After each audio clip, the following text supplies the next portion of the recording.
నిమిత్తముగా నీ పొరుగువాని మీద అబద్ధ సాక్ష్యం పలకొద్దు, నీ పెదవులతో మోసపు మాటలు చెప్పొచ్చా? బయట వాళ్ళకంటే సిగ్గు ఉండదు, బయట వాళ్ళకంటే ఒక సత్యం తెలియదు, బయట వాళ్ళకంటే ఒక నిజాయితీ తెలియదు. నువ్వు దేవుని బిడ్డవే, నువ్వు చర్చకు వస్తావు, ఇలాంటి సభల్లో కూర్చుంటావు, దేవుని గ్రంథాన్ని చదువుతావు, ప్రేయర్ చేస్తావు. నీకు ఇన్ని అలవాట్లు ఉన్నప్పుడు కూడా ఎంత ఈజీగా నువ్వు ఎలా అబద్ధం ఆడుతున్నావు?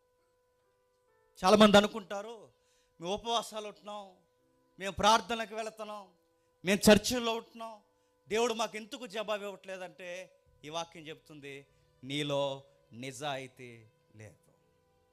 నిజాయితీ లేదు నీలో. ఎక్కడికక్కడ కవరింగ్. నేను అడుగుతున్నాను, నీ ఎదుటోళ్ళు నమ్మొచ్చేమో, నీ దేవుడు చూడ్డా చెప్పండి. నీ దేవుడు ఖచ్చితంగా నేను పట్టించుకోవడం చెప్పండి.